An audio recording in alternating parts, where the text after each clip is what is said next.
বসন্ত বাতাসে সইগো বসন্ত বাতাসে উস্তাদ বন্ধুর বাড়ির ফুল গরমের মধ্যে কেমনে কাজ করবো, কাজ করতে আর ভালো লাগতেছে না।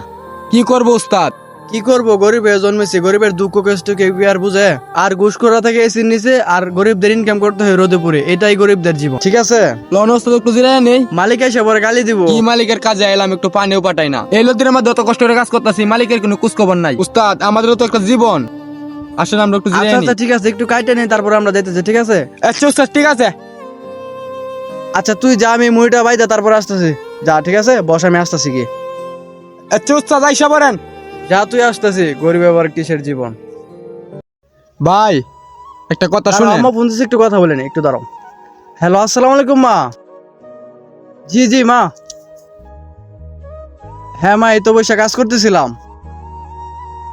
কি তোমার ওষুধ লাগবে? আচ্ছা মা, সমস্যা নাই, আমি মালিকের কাছ থেকে টাকা নিয়ে তোমার ওষুধের টাকা পাঠিয়ে দিব না। ঠিক আছে মা? আচ্ছা আচ্ছা মা, ঠিক আছে। আসসালামু আলাইকুম। ওখানে ভাই জিরায় টিনে তো হইছে ভাই, লোক কাজে লাগিয়ে পড়ে গিয়া। পানিও নাই, কেমন মালিক একটু পানি এনে দিতেছে না, গরমে জীবনটা শেষ। কেমন মালিক একটু সর্বদ কয় না, এই গরমের মধ্যে কেমনে কাজ করি। এই তোরে এনে কি করস? তোরা কামড় দেনা কামড় গা যায়, এখানে বসে রইছিস কে? স্যার একটু জিরাইতেছে, প্রচুর গরম লাগছে তো এই কারণে জিরাইতেছে স্যার। এতক্ষণ লাগে জিরাইতে, তোরা কি আমার সিআইবি? এই কি অবস্থা? তোরা কি এখানে কাজ করতে আইছস? স্যার এই মাত্র আসলাম, একটু পানি খান না আপনারা, এই গরমের মধ্যে কেমনে কাজ করি, আমাদেরও তো একটা জীবন নাকি। হইছে বুঝছি খুব। না চলো, কাজের পরে যত কথা আছে সব করবা। স্যার আল্লাহর কাছে আমি একটাই প্রার্থনা করি, আল্লাহ যেন আমাকে একদিন এমন মালিক বানায়। আপনারা মালিক হয়েছেন না কি হয়েছেন, গরিবের দুঃখ কষ্ট বুঝেন না, আমি জানি। আল্লাহর কাছে একটাই প্রার্থনা করি, চল কাজে যাই, মালিকের দুঃখ কষ্ট বুঝবে, চল জীবনে কাজই করা লাগবো। গরিবের দুঃখ বুঝার কেহ কিরে, এরা দেখি এখনো কাজ করতেছে, ভালো লাগে গেছে, কাজ করতে ডাইলে করতে কাজ করতে হয়। দিন আসসালামু আলাইকুম স্যার। ওয়ালাইকুম সালাম, কি অবস্থা তোমাদের? তোমরা এখনো ধান কাটতেছো? আসসালামু আলাইকুম ভাই। ওয়ালাইকুম সালাম, কি তোমরা এখনো ধান কাটতেছো এই গরমের মধ্যে? হ এই গরমের মধ্যে আর ধান কাটা দরকার নাই, যাও জিরা নাও, তারপরে কাজ করবা। ঠিক আছে, আমার কাজের দরকার নাই, আগে জিরা নাও, তারপরে যাও জিরা নাও। আচ্ছা ঠিক আছে ঠিক জানি। আছে, চালু করে আসবে। ঠিক আছে, আইসা বেরো। আচ্ছা ঠিক আছে। মালিকটা খুবই ভালো মানুষ রে, সুয়াক।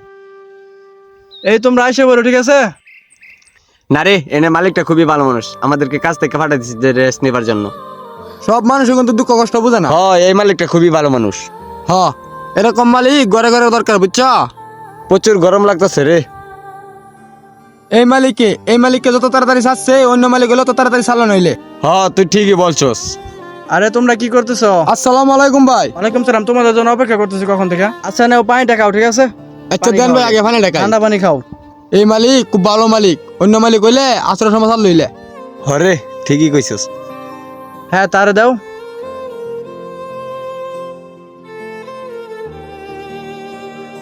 ইস, কলিজাটা ঠান্ডা হয়ে গেছে ভাই, আপনি খুবই ভালো মানুষ। আপনার মতো যদি সবাই হইতো, নিজের স্বার্থ না বুঝা গরিবের কষ্টটা বুঝতো। আচ্ছা আচ্ছা ঠিক আছে, শুনো তোমাদেরকে একটা কথা বলি। তোমরা যে আজকে এই পজিশনে, একসময় আমি এই পজিশনে ছিলাম। আমি জানি গরিবদের কেমন কষ্ট, কেমন দুঃখ। আমি একসময় অনেক কষ্ট করতাম, আর আল্লাহর কাছে একটাই প্রার্থনা করতাম, আল্লাহ আপনি আমাকে এতটুকু সফলতা দেন যেন মা বাবার পাশাপাশি অসহায় মানুষদের পাশে দাঁড়াতে পারি। আল্লাহ আমার কথা শুনছে, তাই আজকে আমি এই পর্যায়ে আসতে পারছি। আপনার মতো মানুষ যদি আমাদের সমাজে থাকতো, তাহলে গরিবের কষ্ট আর দুঃখ থাকতো না, হইলে সমাজটা উন্নত হইতো।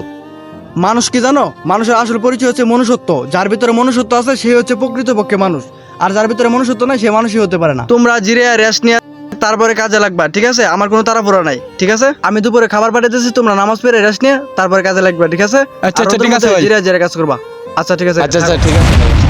ভিডিওটা তাদের উদ্দেশ্যে, যারা কিনা শ্রমিকদের সাথে খারাপ আচরণ করে, খারাপ ব্যবহার করে, অতিরিক্ত কাজের চাপ দিয়ে দেয় তাদের উপরে। তাদের উদ্দেশ্যে একটা কথাই বলতে চাই, শ্রমিকদের সাথে খারাপ আচরণ না, ভালো ব্যবহার করতে শিখুন ভাই। শ্রমিকদেরকে সর্বোচ্চ সম্মান দিতে হবে, কারণ এটা আমার কথা না, নবীজি বলে গেছে। তো ভিডিওটা বেশি বেশি শেয়ার চাই। ধন্যবাদ সবাইকে, ভালো থাকবেন, আল্লাহ হাফেজ।